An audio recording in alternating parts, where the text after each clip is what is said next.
stand our traditional Miami and Sean Krantz, we extend our esteem and gratitude to the Indigenous people who call this place home. Good evening, my name is Christina.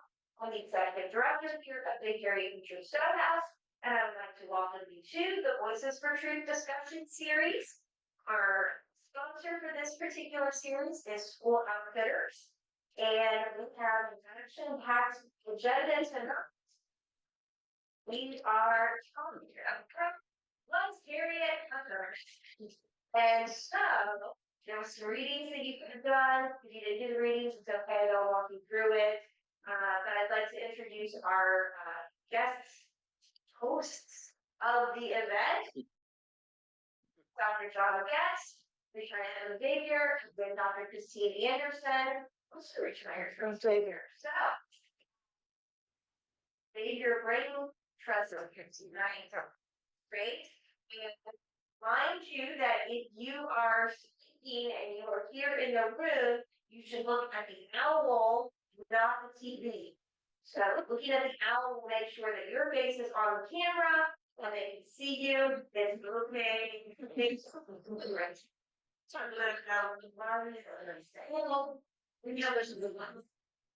But just a reminder that that's the direction to look in, and if you forget, it's but that's the picture. We will start, as always, with the timeline.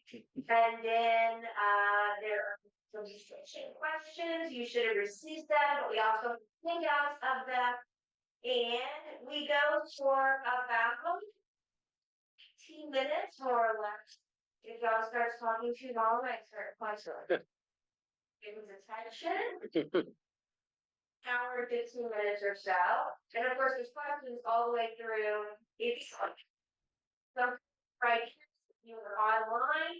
Go ahead and jump in with your ideas, or if you feel like you can't get in, just do your little virtual hand raise, and I will call my name. So, Sharon will move it and share the timeline during that portion of the discussion. And there we go. Back over. All right, you should be able to see that online, and then in-house, you should have your handout already. John, take it away. Thanks, Chris. Well, this will be familiar to many of you, since we're focusing on Harriet herself this week or this month. She was born in Litchfield, Connecticut, to the famous preacher Lyman Beecher and Roxana Foote, a Beecher he was a Presbyterian, she was Episcopal, and that's an interesting development that actually does show up in my wife and I, where one of the women is Episcopal and is drawing Harry, the narrator, into the Episcopal Church. In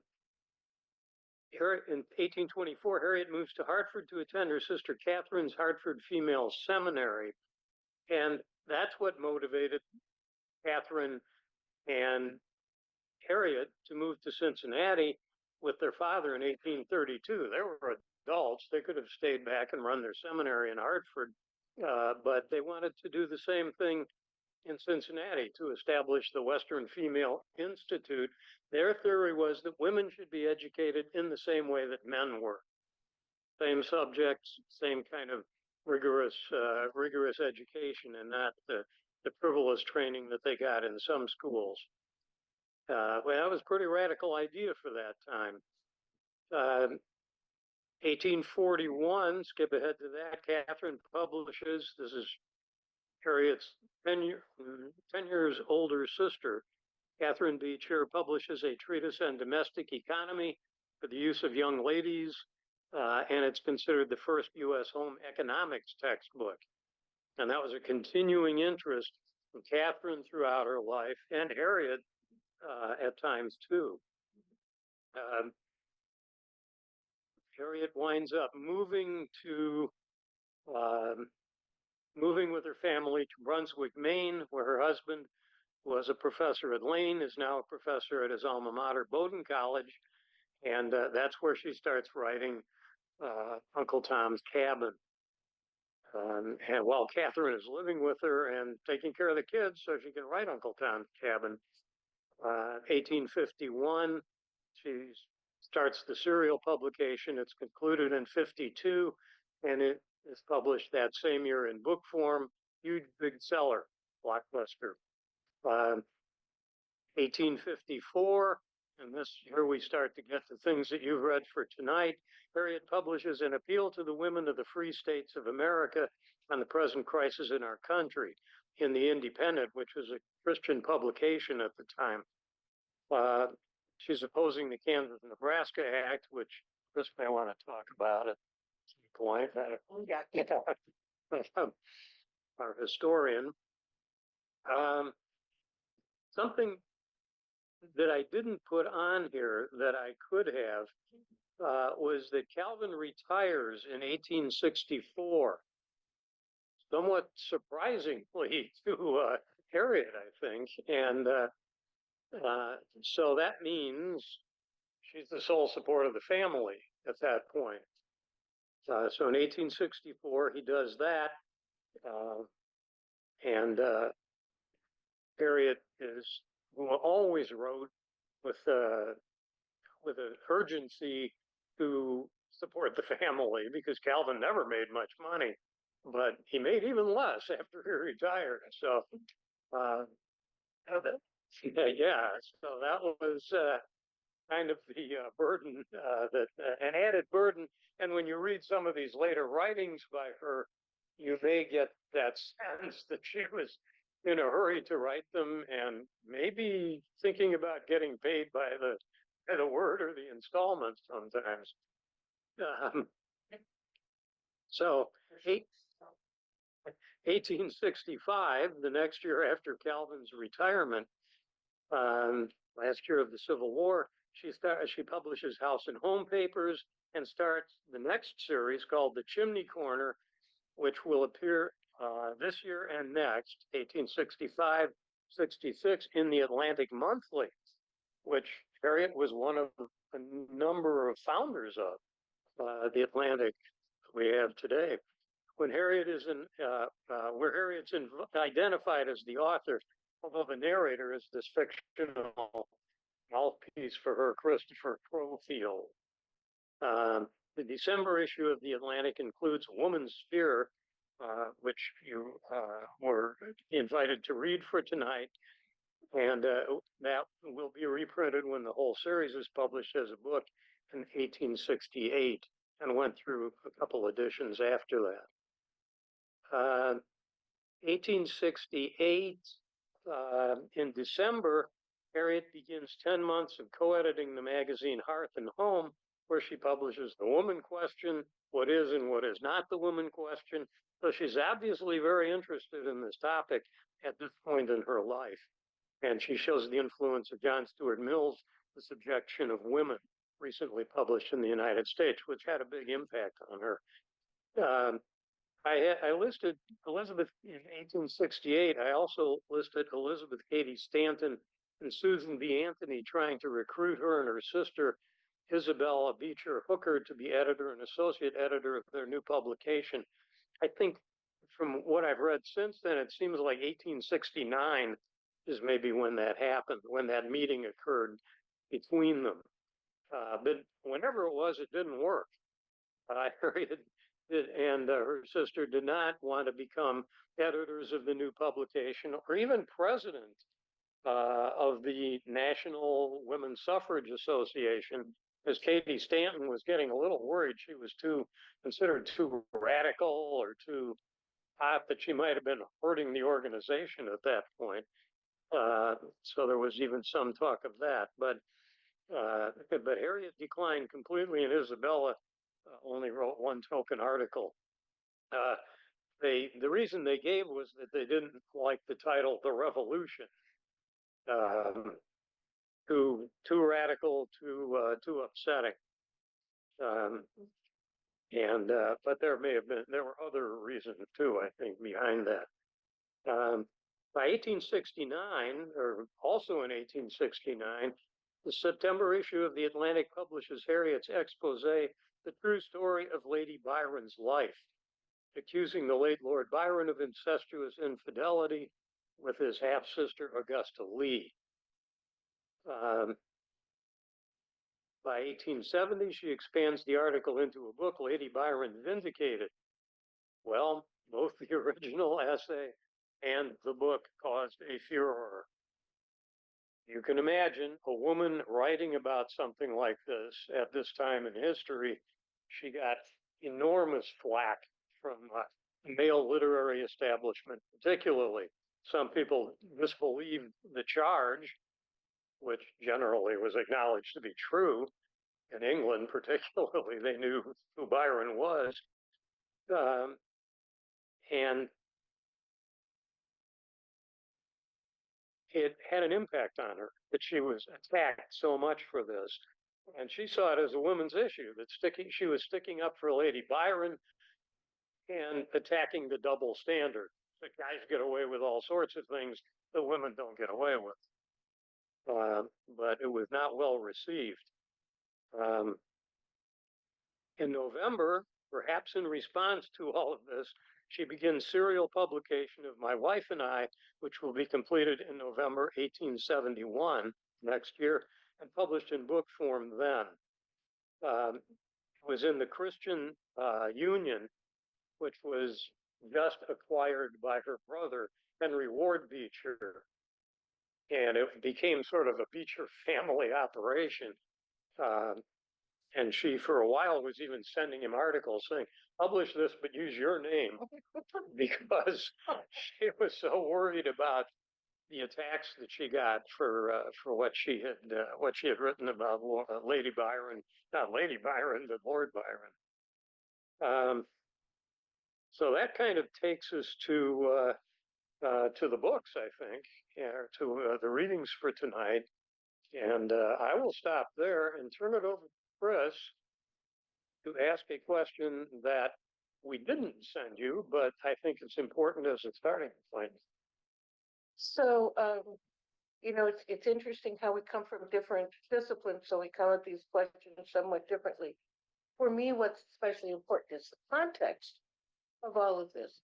So, for example, the appeal comes out about the time of the Kansas-Nebraska Act, which John mentioned. Now, that's 1854. Since 1820-21, the Missouri Compromise had been a decision to allow Missouri to come into the Union as a slave state. But then to the west, the Mason-Dixon line would be the dividing line. Below that, there could be slavery. Up north of that, not. And so the Kansas-Nebraska Act, sponsored by Stephen Douglas from Illinois, who wanted a railway line to go through Illinois, would have broken that compromise. For Northerners, and remember, 1830 is the first time you have real abolitionists who say immediate abolition, but there are many other anti-slavery people who are opposed to slavery. For many of them, the idea that slavery could then spread throughout the country would not only spread what some people like Stowe believed was an immoral institution, but also undermine white men's economic position. Because if enslavement competed with what they called free labor, not meaning workers who didn't get paid, but independent workers who could work to support themselves, this was a dangerous thing for them. So when she publishes that, she's coming into a debate that's already there. And by that time, too, there is a feminist movement, although women like Elizabeth Cady Stanton would have called it women's rights. And they didn't say women's rights, they said women's rights, because they believed all women were the same. They did believe that there was a natural separation between the sexes.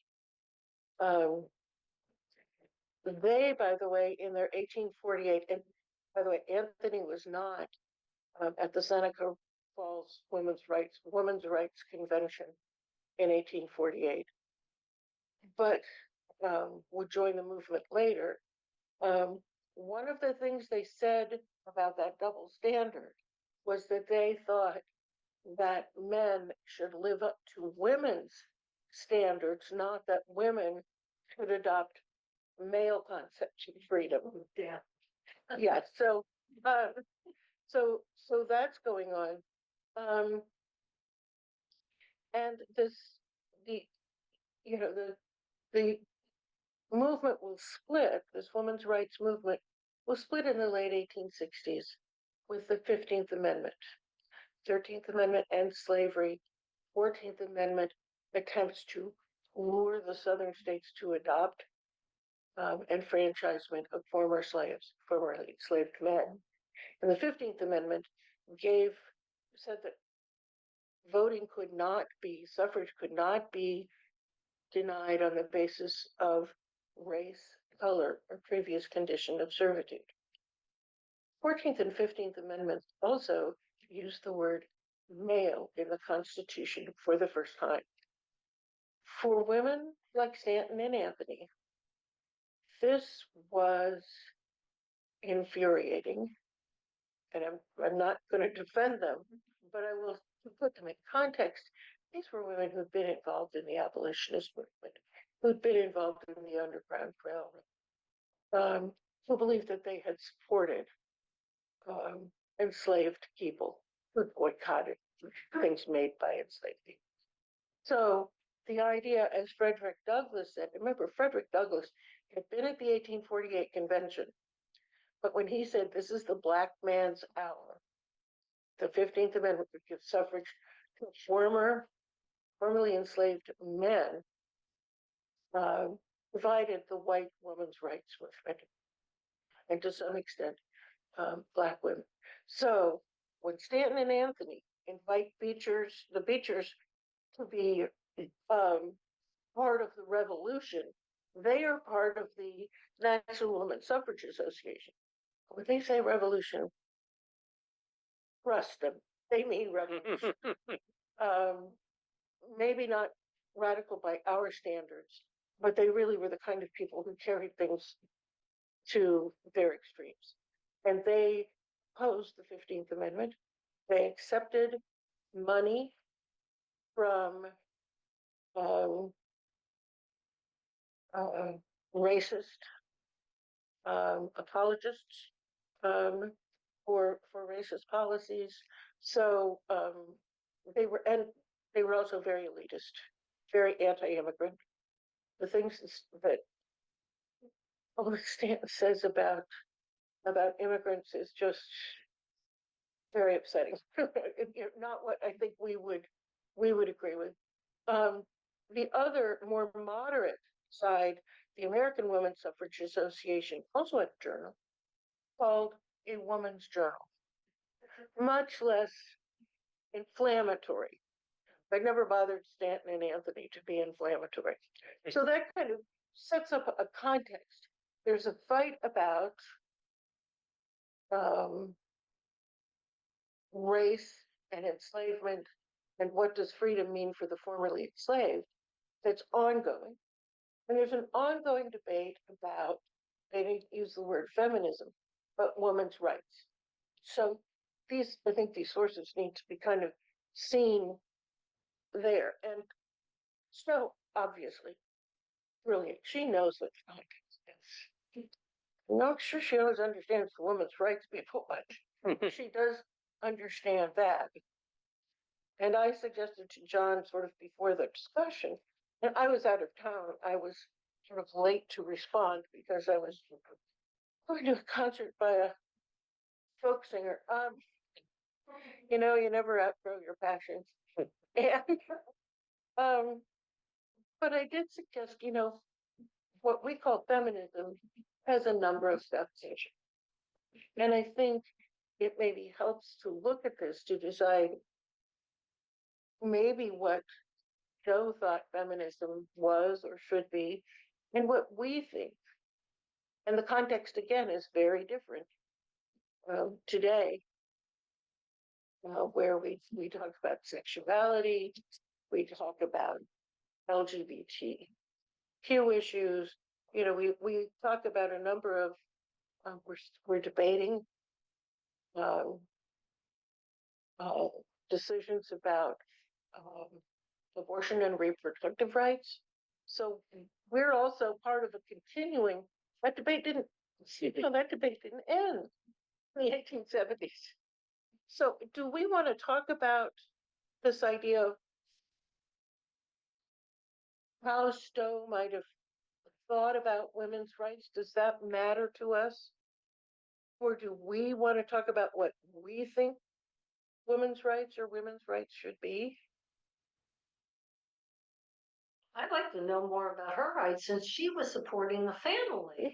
And that seems like that would have a great impact on her. Did you notice that in the writings? Well, I'm not a scholar of this like you and like my dear friend Christine. I'm learning. Oh no, and you know, there was a lot of women talked about the fact that many women had to work, had to earn money. There were women who supported, for example, unmarried women. Anthony never married, but she supported women in her family. So there are always women supporting people in their family, or women who have to support themselves, either because they're like Calvin Stowe, they decide, well, I'm not going to work anymore, or well, and you know, or their husband died, or they never married, and you have discrimination that, you know, for example, tailors and seamstresses may have done a number of the same things. Seamstresses were women. Tailors were men. Guess who made more money? And so there were a lot of those kinds of distinctions that I think clearly Stowe knew about and that she cared very much about. And those distinctions still exist today. Me too. Many of us, I think, not all, lived through the 60s. I don't know how far we've come. Yeah, no, I remember giving a talk several decades ago to a group of women. They wanted to talk about, and it was a women's club. They invited their mothers who had come of age during World War II and a little after. And they wanted me to talk about Eleanor Roosevelt. Well, they hijacked the older women hijacked the discussion because they wanted to talk about how they had not been able to have their own credit cards. They were never going to shop what is now Macy's, and my children laugh at me because I call it Lazarus. And it was Shillitoes. Yeah. Like, I could not have my own name or credit card. And they were Mrs. Robert Bob. I'm saying yes, that's insane. right, but that they had to have their husband, and so that meant their husbands had to approve. Oh, that's me. Yeah, This is mine. My mother never signed a will. And then when I started my own business, my husband had to sign for everything. Yeah. So I have to admit, I read this stuff late last night. The different ideas are kind of like jumbled together, and I noticed there was different time periods here, and so I can't really speak to the evolution because it's all the time. It did seem like she was talking a lot, I think in the early one, but a lot about this idea of, you know, women should be paid equally for the job that they were doing. And, you know, this was one of the issues that kind of came about because Catherine Beecher, her sister, was advocating for women to be teachers, but wasn't necessarily advocating for women to be paid the same as male teachers. And so the teaching profession overall, you know, kind of lowered in its expectations of payment. particularly for female teachers. And but she's talking a lot about these ideas of, a lot of women are working, women should be trained as doctors. She knew Elizabeth Blackwell, who she mentioned. She knew, she was really emphasizing a lot of these ideas. And it's another, kind of another theme in one of her other novels, Pink and White Tyranny, is the idea that, it's just terrible life. She's a really bored person, but husband can't divorce her because she has no way of making money for herself, and therefore it's immoral for him to divorce her, even though she's a terrible person. And so just all of these ideas building on each other in terms of women, should they be able to vote? Should they be able to make the same amount of money? Should they be able to? It's really kind of a laundry list of, ways that women should be treated the same as men. But again, men can't debase themselves down. Men should rise up to the level of women. So there's still this separation of, who's morally good. And she's encouraging men to rise up to the level of women as opposed to the other way around. Did her husband help with the children since she was earning the extra? He was away a great deal. No, he was away. What? He was away a lot of the time, wasn't he? Yes. He was collecting books for the So they basically got married, they took a little honeymoon to Columbus, they came back, and then she got pregnant and he left for Europe. and she had twins, didn't she? Yeah, twins here. That's how. Him here. So he's away a lot. She actually went away, a number of times as well. And so one of the reasons why she needed to be able to make enough money to support the family was because they needed to be able to hire her to take care of the kids while she was away.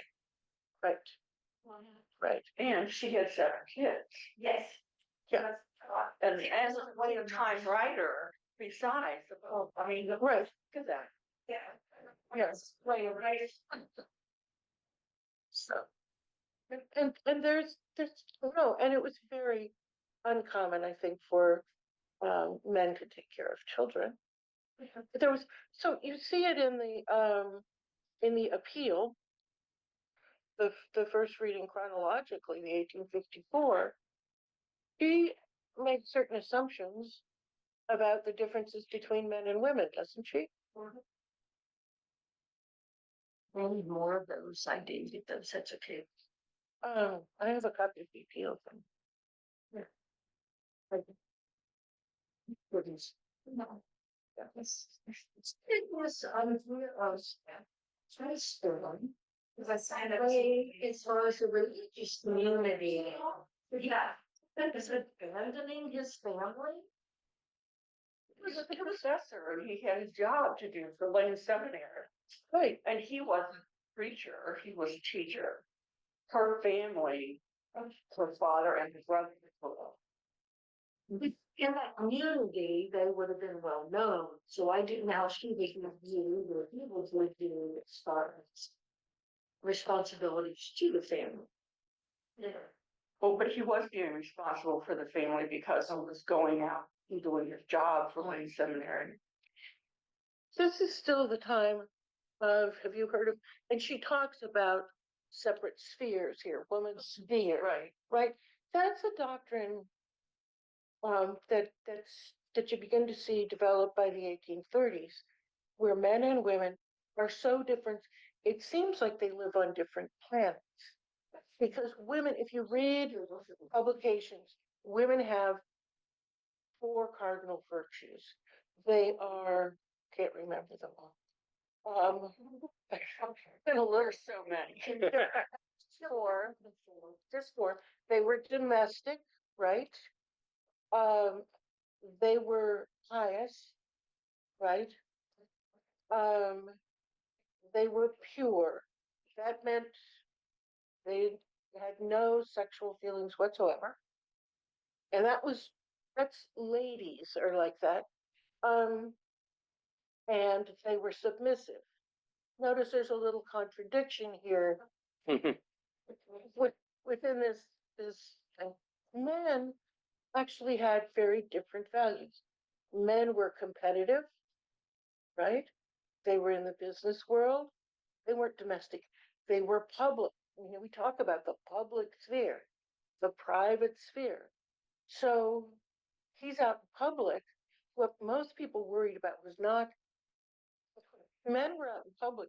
It's when women start going out in public that worries people, right? So men can't really be as pious as women because we're in this dog eat dog world. They kind of compete, right? Men aren't submissive, right? So, and remember, this was still the time of Justice Alito, even still referred to Blackstone, right? Blackstone, this idea of femme covert, so that when a couple gets married, a woman's rights, a wife's rights are underneath, are covered by her husband's, because goodness, you have to admit, if a married couple have different economic interests, goodness, all kinds of bad things should happen. So, and pity the poor woman who married someone who was not as smart as she was. All of her assets were his to dispose of. So it also think about it in terms of like this idea of separate spheres, men's sphere and women's sphere really comes out of industrialization. Because before, everybody's working on the farm together. They all need to do this job together. And they had to, coordinate how the family was working. But now with industrialization, you've got men out in the working world and in the factories and in the professions, and you've got women taking care of the home, but you also have women who are working in the factories who are not getting very much paid at all, because they still have to support. There's many women that do support themselves.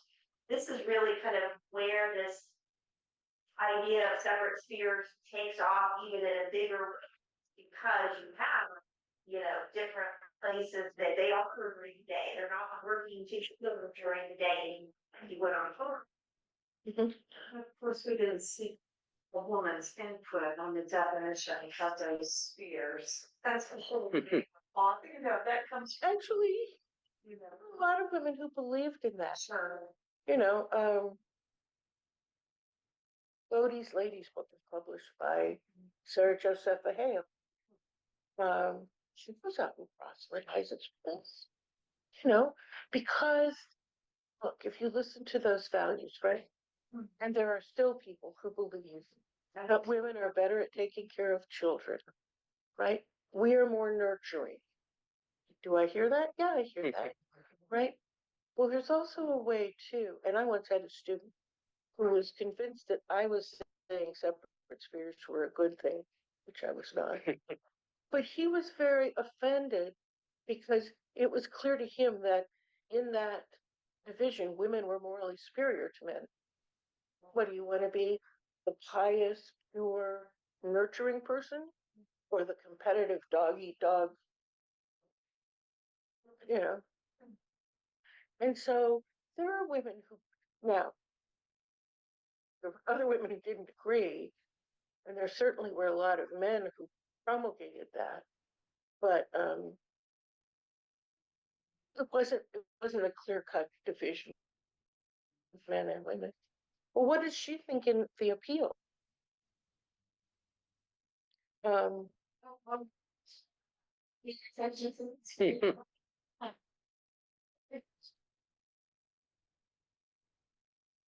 you hear me okay?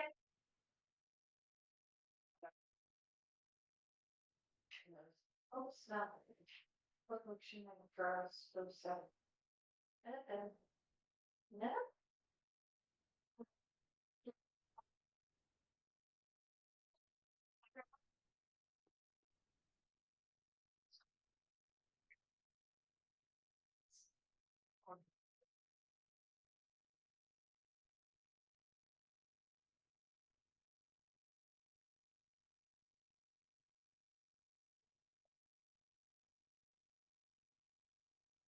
The thing, I'm curious, like on the plantations, there were certain men that left, like they were governor politics. And the women were to run, say, a plantation or farm. Well, I got, no, because there was always an overseer. but they wouldn't be overseer, but that's just No. an African American overseer. No, could be white, but it was, that person was directed by the man. So a man will go away, but we have letters. One of the ways we know about plantations is men who weren't at home would write home and give directions for those things. And and but and look, many Southern elite white women, slaveholding women, bought into the whole system too. They thought, Drew Gilpin Faust has argued, that they were entitled to be privileged. And during the Civil War, when men went away, and there was a rule that a white man could be excused from military service for every 20 enslaved men on a plantation. So for every 20 enslaved men, one white man could stay there and be in charge. Well, that meant that there were a lot of white women trying to enforce order under enslavement was always dangerous for the enslaver. There's always pushback. Sometimes it's direct, sometimes more often it's subtle. But now the balance is shifting. White men are gone. And there were a lot of white Southern women who were royally lumped up that they thought they had made a bargain to be submissive, that they would get to have pretty clothes and have a lovely life. And now that bargain was being, and what were they supposed to do? Suppose there are only 10 enslaved people. Do you want to keep order among 10 people who don't want to be there? It'd be pretty rough. We're gonna try again. Marty, can you hear me now? Go ahead. Yeah, I can. And I was just going to mention, and maybe I'm jumping ahead, but in the women's sphere reading, the focus, especially at the end, is on what I see as Catherine's way of looking at the world, that yes, the women's sphere was a domestic environment, but they should be taught and they should be respected for what they did do in the domestic sphere, and not be looked down upon because that's all they could do. So I just wanted to make that point. If anybody tried to keep house knows that's still work. Yeah, I'm not very skilled. I'm not either. It's yeah.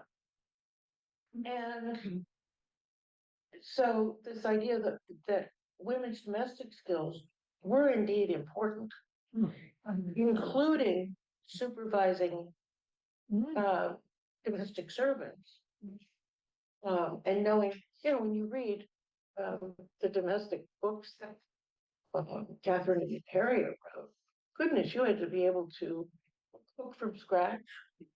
You had to be able to nurse someone back from illnesses we don't even have anymore. You had to do all of these things. It was skilled labor. Now,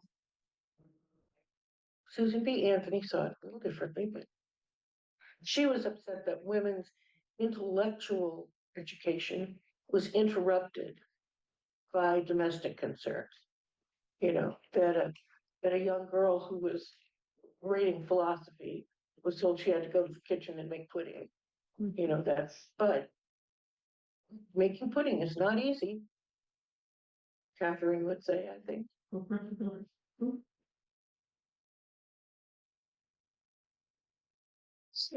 I think it's interesting in many ways. Harriet was talking about, women being trained in certain professions, and, we don't want, unskilled nurses, we want trained nurses. We don't want unskilled, people doing things, we want to train them, and then they should be paid for their work. It really kind of it's like a precursor to her great niece, Charlotte Perkins Gilman, who wrote about the same things in Women in Economics in the very early 20th century. So it was, it's almost like, this is the precursor to that later generation of saying, yes, women can be trained to do important jobs and male jobs. They can be trained to do that, and they should get paid to do that. When you look at the appeal, and John asked about change over time, the 1854 appeal, what is she appealing to Northern women to do?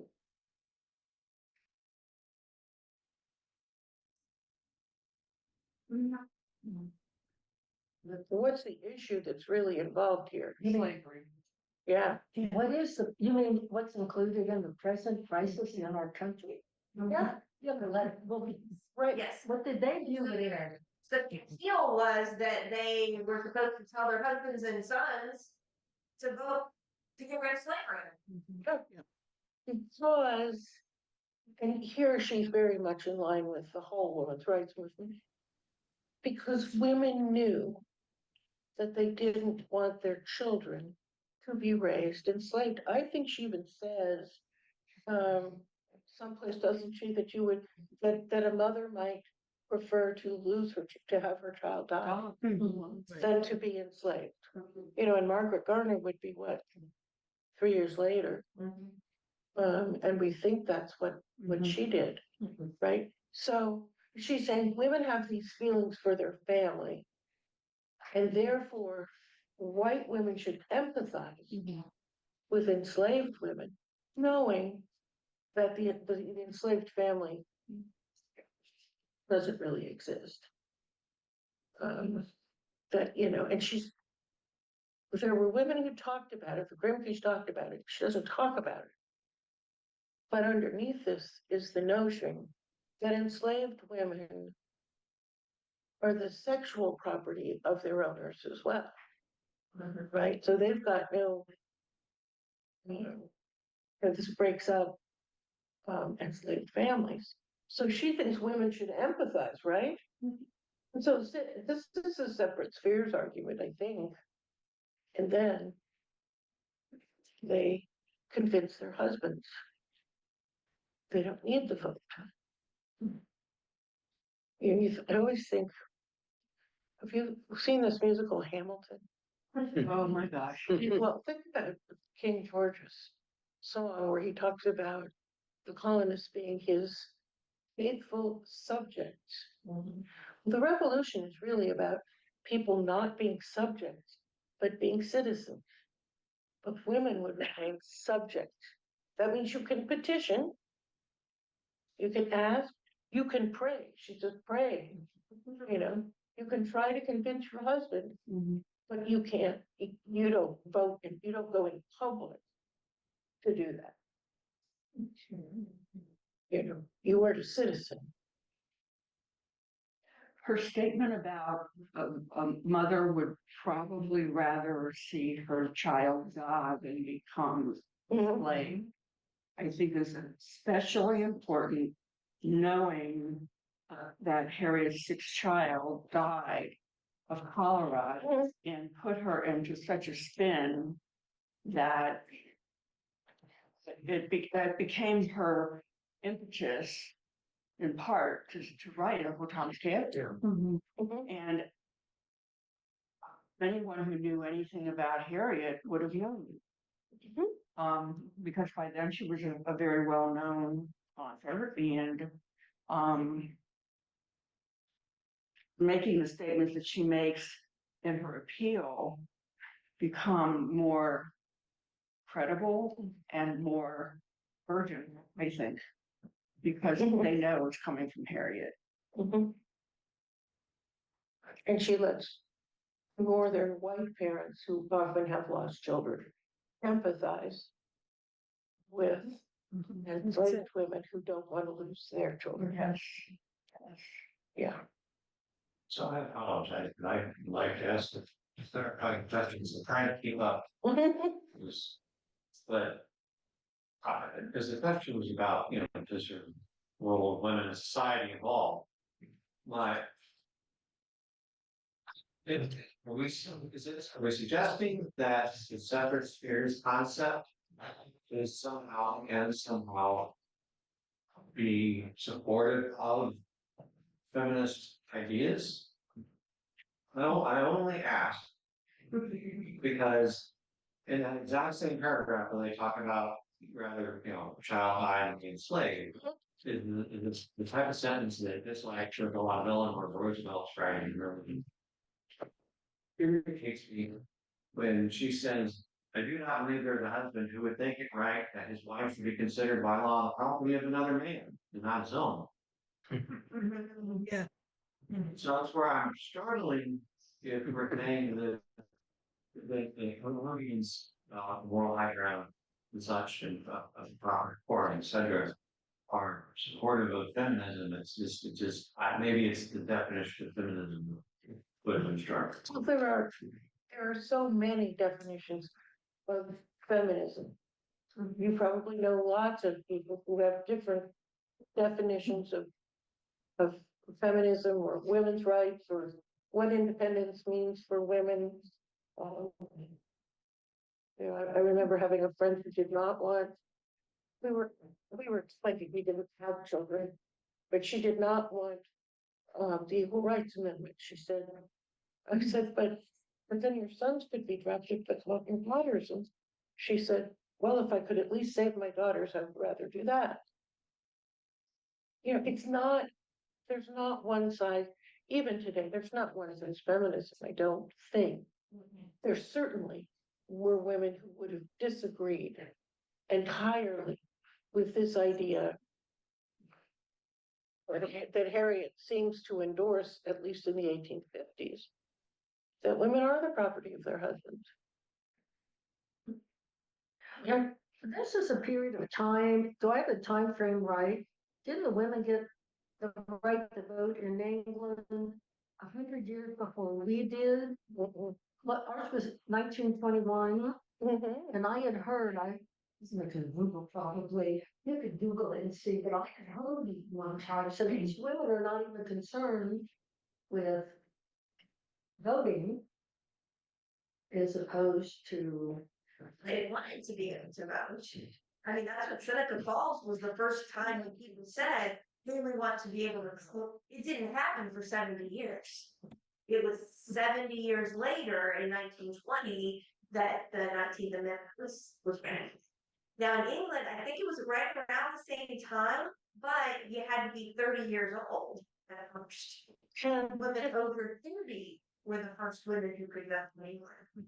And different women got the right to vote sooner. I think it was a decade or two earlier, but it was the 20th century. It was not. Oh, I was thinking that. I don't know. That was put in my mind from someplace. The idea that women would vote violates the whole idea of separate spheres. And what do the banner? I mean, I'm skipping around, John. You can take. Assert your authority. Roger. I'm Harry Henderson. I'm not going to do that. But don't the Van Arsdales talk about this as well? Yeah. The Van Arsdales about what does Mr. Van Arsdale, I don't know his first name, say about why women shouldn't vote? Was this the section where they talked about they didn't want women to vote because the voting places were nasty, gross places where women shouldn't want to go? And the other side of that, well, well, if you let women vote, then the voting places would become nicer. You know, people would, we would be forced to make the spaces more welcoming to both men and women. And then, so then not only would women be able to vote, but there might be more men that would vote because they wouldn't be, you know, intimidated by going into these, you know, unwelcoming places. And one of the websites that I am judging for Saturday, or I have judged, pertaining to Wyoming, the first place that gave women the right to vote, I think 1868 or something like that. I should remember the date. It's a little later, but yeah. Yeah, and they wanted, they needed people to move to the Wyoming territory, populate it, because you couldn't become a state until you had a certain number of people. But so, you know, and they talked about in a march in New York City. So, but it seems like she wasn't caught up in that. Is it your understanding she was? She was kind of caught up in it, but she didn't want to be too radical. And she was also influenced by her older sister, Catherine, who didn't think women should vote because polling places were dirty, because polling places were horrific places to go into, because women should just influence their husbands and sons to vote the way that they want them to. That was Catherine's position. It's 11 years older than her now. It's almost like she's a generation. And the youngest sister, Isabella, who was a supporter of women's suffrage, was 22 years younger than Catherine. So that is a whole generation in the 1800s. And Catherine, in the 1830s, thought it was okay for women to petition against Indian removal and helped to organize a petition where women asked that would circulate this petition. She never wanted her name associated with it, and later on repudiated that. But petitions are perfect, you know, for subjects. Subjects can petition. Citizens can vote. My sense is that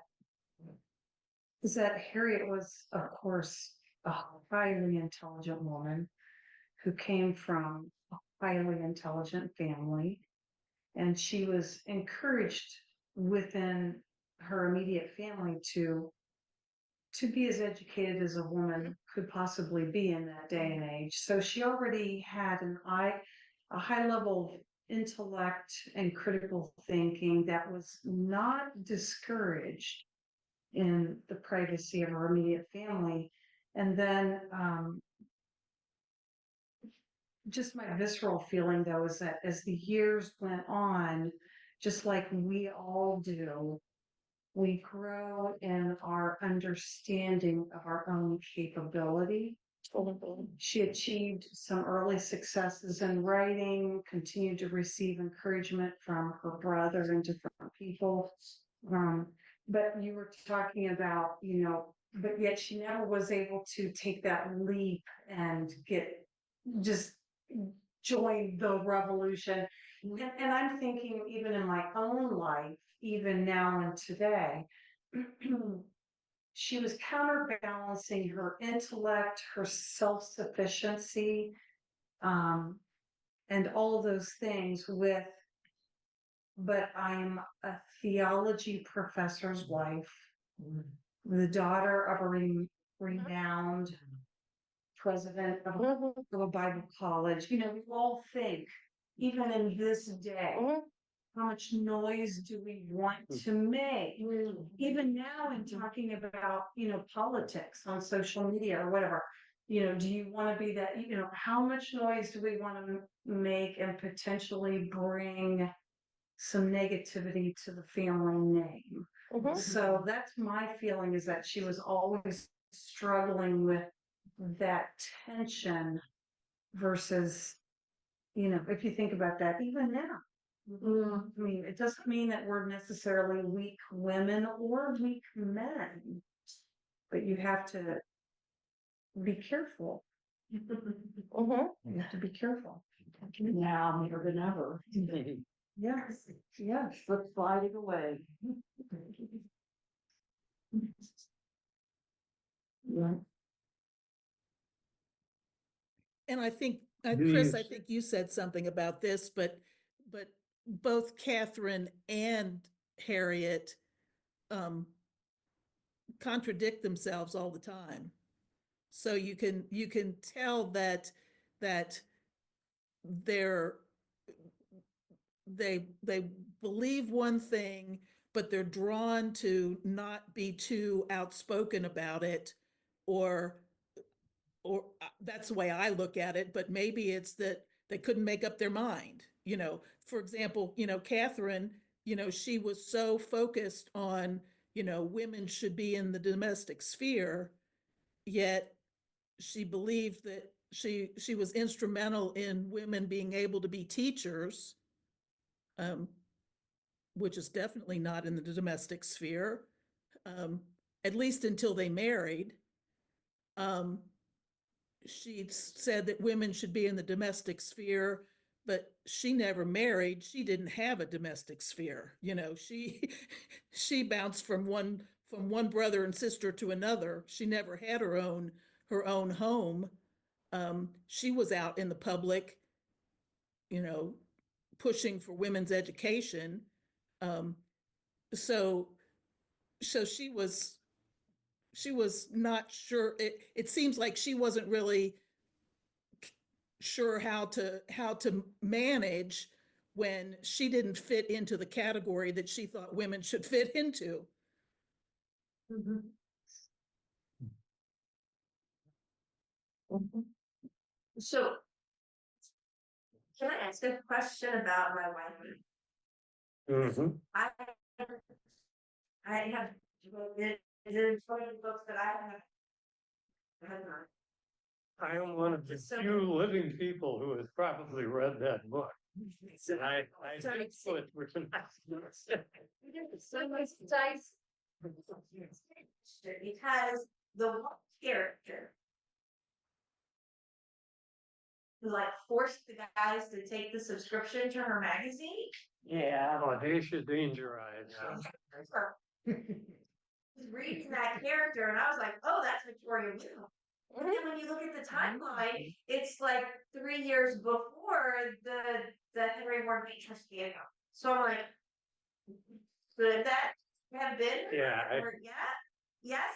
I think it is Mhm. because she was antagonistic toward Woodhull already, and some people theorize that that's one of the reasons Woodhull went after Henry Ward, Oh. that she was ticked off at Harriet. So I was reading that right. That was Victoria. Yeah, yeah, that I think most readers at that time would have recognized Victoria Woodhull. Or does everybody know who Victoria Woodhull is? No. Chris, you Wow. it's a long story. That's how they're testing my women's history knowledge. So Victoria Woodhull was associated with women's rights, and in fact even had a seat on the stock exchange, didn't she? She made a lot of money. She made a lot of money. But she was seen as a very, well, she, how do I say this? So if Anthony and Stanton are revolutionaries, they hold on to this notion of women being morally superior, of the values of women in that double standard are the appropriate ones. And Victoria Woodhull has none of that, and she's not respectable. Okay, and respectability is part of what you're talking about, right? I don't want people to disrespect my family. And there were very clear standards for how a woman should be respectable. And then it was found out, and I'm not a big Woodhull expert, but she had an affair with Harriet's brother, who was a famous preacher, right? No, she didn't actually bear. She accused him of She exposed an affair that he Oh, probably yeah. was having. Yeah, Oh, yeah. He had lots of those, I Hmm? mean, my understanding is he had lots of those. One affair that he had, but so, so yeah, Victoria Woodhull was very, just up there in terms of, she had, she talked about the idea of free love. She talked about the idea of before the sex was not in 1960s. So she was, kind of that this idea of a double standard was stupid, that she wanted to promote, women could do what they wanted. She like trained to be a stockbroker and got her license to be a stockbroker. She, got married very young and then she divorced. Yeah. So there were a lot of things that were not typical women behavior that she did. But she really wanted to be, women to have that right to vote. She even ran for president. She didn't farm. She ran for, she said, I'm a candidate for president. And Frederick Douglass is going to be my vice president. She didn't talk to him about it before. She said, that's what she was like.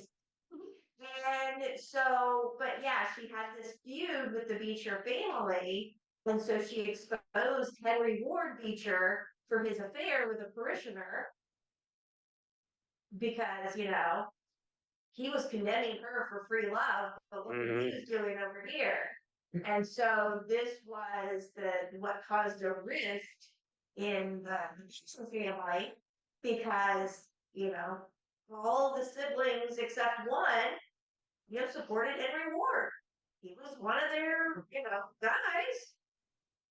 Isabella, the youngest sister, who was a suffrage advocate, said, no, he did it. He should be punished for committing adultery. And so that caused a rift within the Beecher family.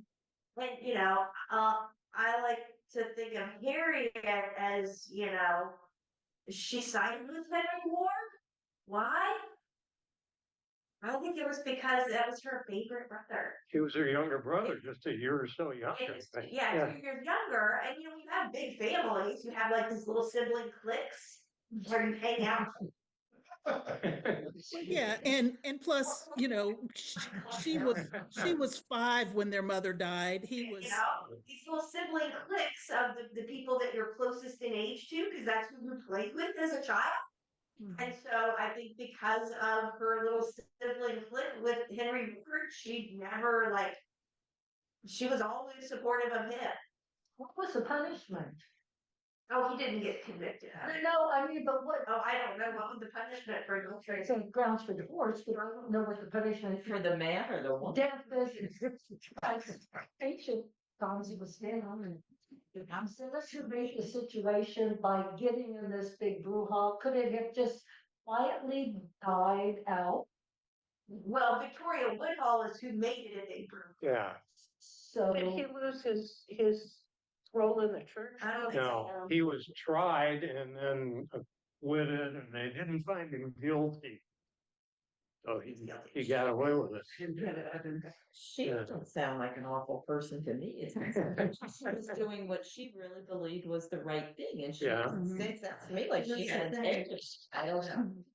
well, there's a lot of, there's a lot that she started out as a scam artist when she was a child. Her father had her out selling patent medicines that weren't, that were water. So she was a shady character. She had some good in her, but she, and she ended up marrying a rich guy in England and becoming a lady. She came out on top. But she was a little shaky. I put in the chat that there's this book about her called The Scarlet Sisters that we read, was that last year or the year before, for the book club. That's really interesting. So just if you want to learn more about it. Mhm. Now, remember, there's another idea about free love that was in some of the communes of the Oneida, I think the Oneida colony, which was that women should have the right to say no, even to their husbands. Now, that too was a very radical idea, but it's radical in the other direction. And Victoria Woodhull loved the publicity. I'm not a big Woodhull scholar, but you know, she's one of she'd be on Twitter all the time. Yeah. Who were listening to it, I'm not into that thing. And I'm surprised at the people who are, because you have to have listeners. Yeah. And you are delighted to find out these secret things. And that's just don't bother me. Children, my family's doing and they I don't care where they eat. So when you know that, so I don't know, we don't know the lady, but it is true, so we'll probably see them now. Because she died, it was very old when she died, so I mean, her life didn't ever settle down and have any peace, any peace. Whatever that. Depends on how you define it. Yeah, she ended up with dementia for a long time. And her twin daughters, the firstborns, took care of her. Calvin died, what, about 10 years before she did. And she lived next door to Mark Twain and they had a good relationship. And he, against his better judgment, I think, supported Henry Ward Beecher because of his connections with the Beecher family. He supported Beecher on that, but I think he kind of knew that it was on shaky ground there. Well, I think you can see a projection, a progression in Harriet's thought from the appeal where women are limited to doing petitions and things like that and praying thoughts and prayers, that kind of thing, to Christopher Crowfield and Woman's Spirit, where he actually says women should get equal pay for equal work, women should have the right to vote. It's illogical that they don't. But then I think she hedges her bets by the time she gets to My Wife and I, where even Ida Van Arsdale, who is going to be a doctor and is a single woman, she's decided she's going to be single and is very confident about that, and Harriet's fine with that.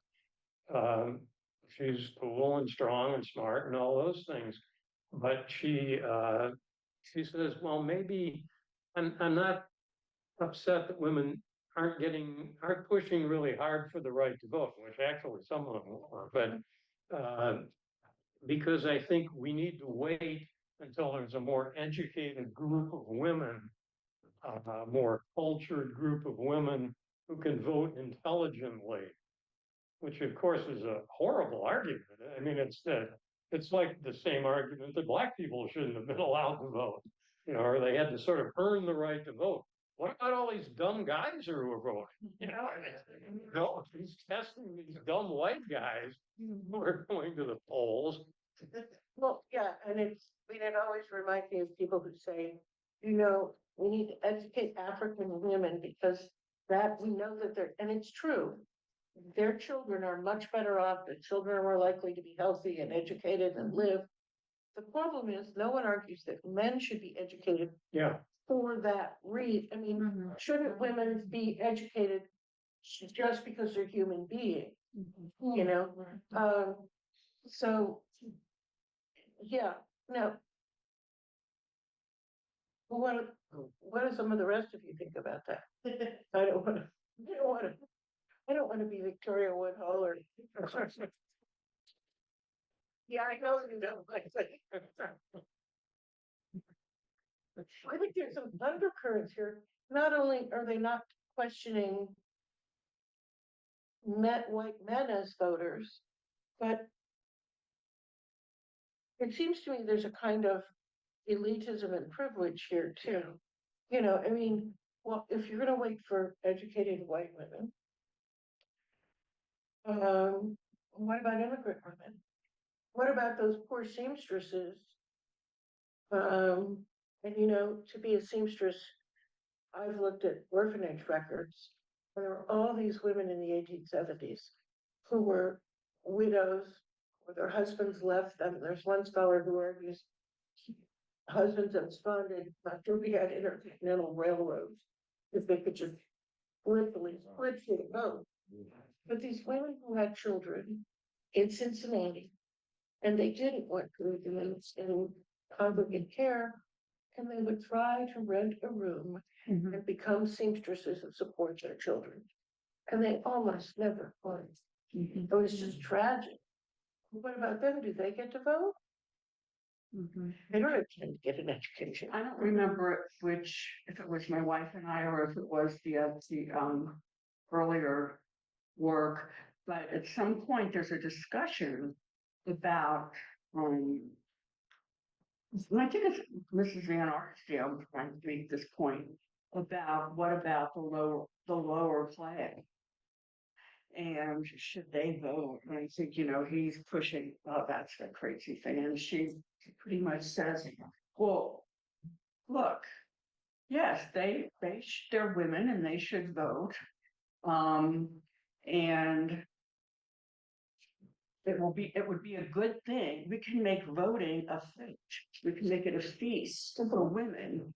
And the lower class women would be delighted to pull out their Sunday best and dress up and go and do something important and be together with us, and they should be part of the group. And I thought there was such an emphasis on, well, we can make them look prettier, we can change their garb or promote a look that makes them appeal more appealing, and they don't look so lower class, so they can vote too. And that's what how shallow the conversation was. But that was Christopher Crowfield in that little thing that you read in Woman's Sphere where he says that. Ida Ben Arsdale is not saying that by the end. She's saying those women shouldn't vote. They're not educated enough. I mean, she doesn't say it exactly like that, but she says we have to wait for this class of educated women to come along. And that's a very different position from what Harriet was taking in Woman's Sphere. And I think she's partly reacting to all the flack that she's gotten for the Lady Byron thing, and she's retreating somewhat. How much do you think it is, though? You know, she was writing for the Atlantic Monthly. It was her byline. But Christopher Crowfield was a narrator, and he carried the show through with the Women's Sphere. And the assumption is that she was using him as her mouthpiece. Do you think that's totally true? Yeah, I do. And I think it's the same with Harry Henderson in My Wife and I. She's using these male narrators partly because there was this big reaction against women writers at this time. Women writers sold a lot of books and outsold a lot of the men. Remember old Hawthorne complaining about that damn mob of female scribblers or whatever he said. The writers in the 19th century were women. And so I think she's thinking maybe people will take me more seriously if I write from a male perspective. It might sound more authoritative. Now, people knew she was Christopher Crowfield, and nobody was, because when it was published in the Atlantic, it was her byline, not Christopher's. When the book came out, it did say Christopher Crowfield on the title page. And Harry Henderson, it's pretty, that book is obviously written by her. But think about it, Harry and Harry, and there's even an Eva in there. There is an Eva. I think this is really interesting about this book because she takes, remember poor Eva, who she killed off very sentimentally in Uncle Tom's Cabin. I think she's giving Eva another chance here. And Eva turns out to be the heroine of the book. She is, she's domestic, but she's smart. She rejects all the silly flirtation and the frippery of the life she's in and chooses a very middle-class life with Harry the narrator over the fancy life that she grew up with. And so I think she's sort of the heroine of the book. All right, well, we have accomplished that, arc of things. What are the parting words or parting questions you have?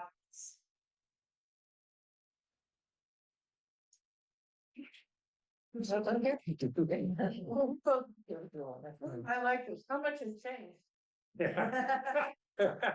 That's what you said. I just changed. Yeah, when you were reading this, you said, this is making me really angry because so much of this sounds like today. Sure, the universality of it, so many features, yeah.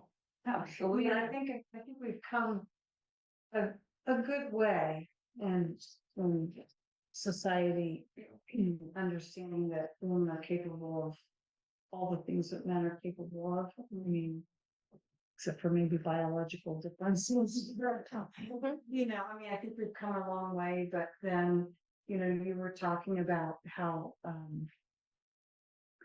there was some argument back then that to make voting a social event, dress up. And there's even concern now, I think, with male and female adult members of society who are not adequately informed. So should they have the right to vote? Do they understand the issues? Well, do they adopt their political attitude from memes that they see on Facebook? Right? Is it their understanding or just listening to certain stations? So I think it's like all the frailty of humanity, I would say, in a different era, but those are still questions.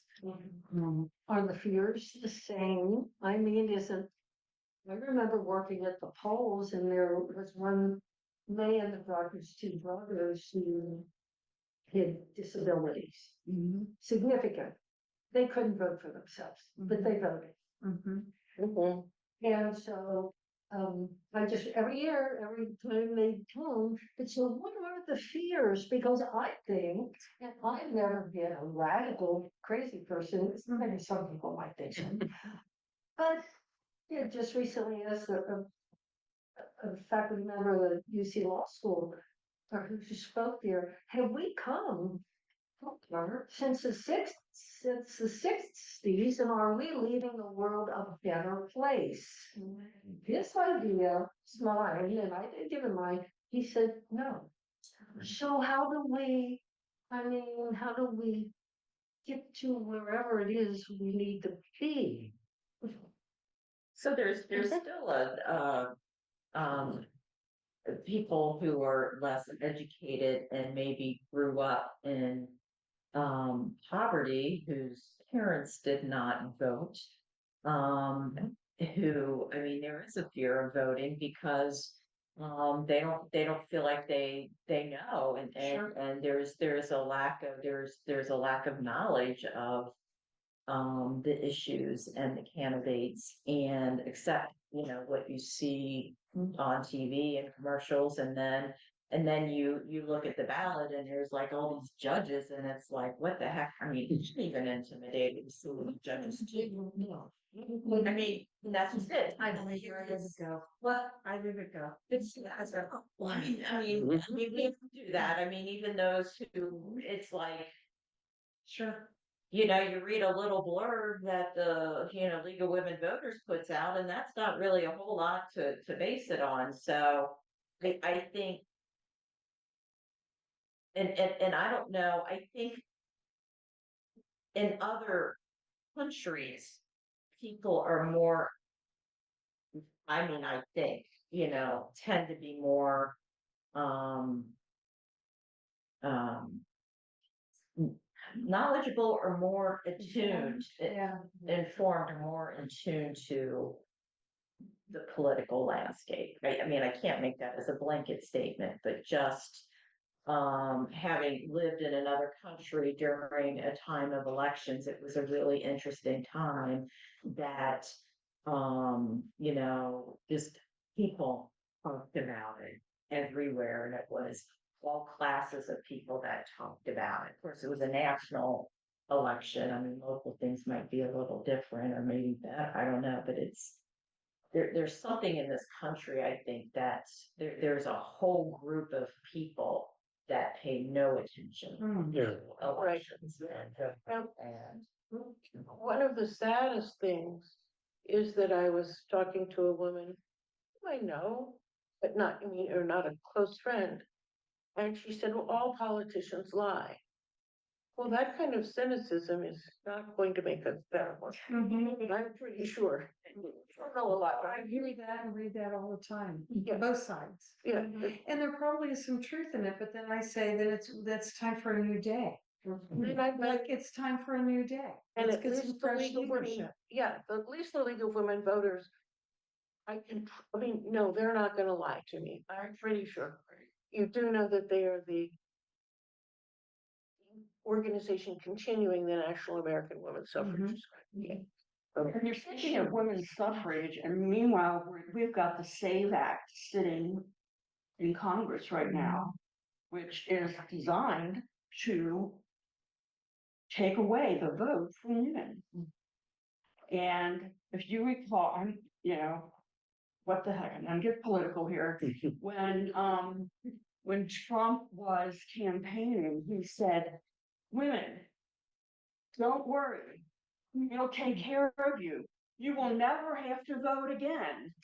And they cheered. Yeah. And he did this, I saw it 3 times. And it's part of the treasonous acts that are going against the Constitution and the, what did you say, the conniving, powerful, you know. Well, I mean, I think that it's very important that people have faith in the system and that they believe that they can find out maybe not all of the truth. I read more than one newspaper every morning. Yes.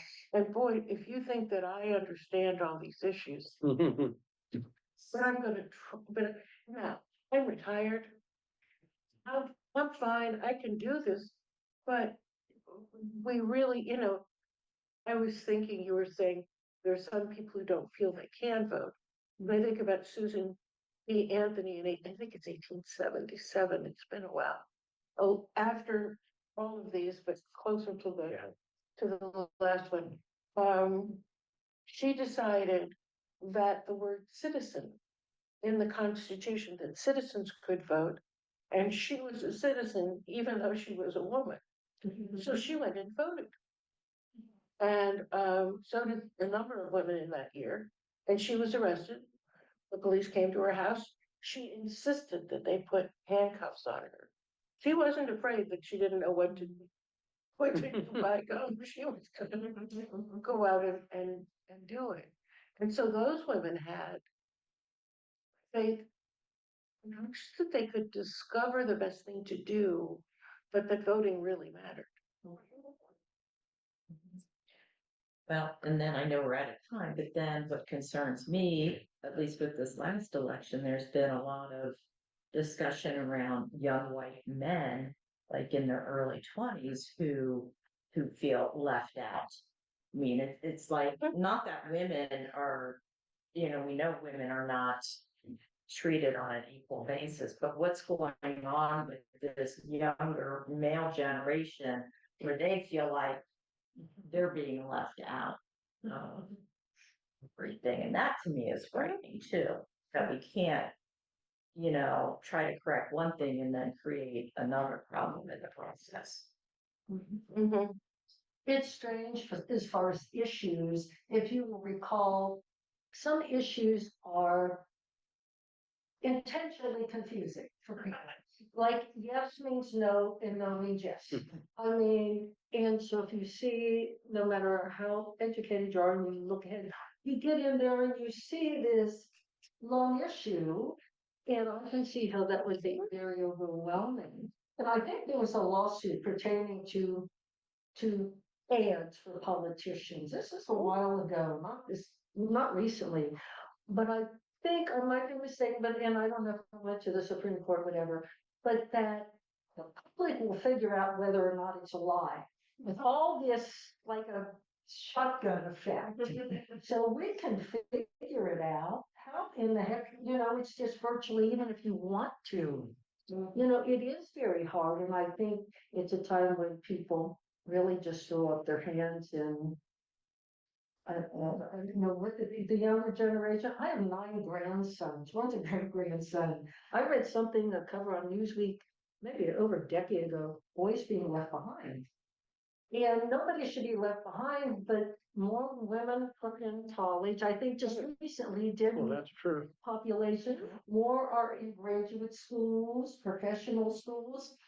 And I guess I was kind of surprised that the University of Cincinnati has taken their DEI, whatever you think of that, they've eliminated that. And they're very sad about that too. If you saw the president of the university had a public statement, So I didn't. and it was, you could feel the university leadership's deep sadness for having to eliminate the programs and eliminate the language on web pages. And so, Do you think they had a choice? Because of not not funding, they're gonna take all their funding. Yeah, and KU had to, I mean, they had to do the same thing. I mean, it's. I think it's going to be appealed, and it makes you wonder. Well, did you read the Georgetown Law School? Not Georgetown, I can't say for Yes. sure about Georgetown University as a whole, but Georgetown Law School, the dean of the law school, what's today, Wednesday? I think it was Monday. I read it in some different national publications that they are suing the government for this DEI. Georgetown's highly respected, Catholic, kind of a liberal Catholic university. I was raised Catholic, so I can say that. So there's always a little debate in the Catholic Church about how Catholic is Georgetown. But the law school, so yeah, look it up. They are not bowing to this DEI thing. They're holding firm and they're not changing. And then I would hope all would, because we know that just recently, if we say something, we're already excommunicated. So this articulates the power of one. Yes. Which is Harriet Beecher Stowe was the power of one article that became another article of, I don't know, it wasn't the Saturday Evening Post, but then it became a book. And then it spoke to the nation and it influenced. Yeah, everybody has the power of one. And I agree with you 100%. I'm sitting back and seeing, Rand Paul of Kentucky, who's a Republican. He has made a very public statement against what's happening on. So the power of one. And we're starting to hear more and more voices. And I personally think that it's all going to come. I think there's going to be. That's. So, feminism is an ever evolving ideal. Yes. All right. Well, thank you for joining us online. Thank you for support. And thank you all here. We will go ahead and sign off for the evening, but you can continue conversations amongst yourselves. All right. Have a good evening. Thank you all. Know each other?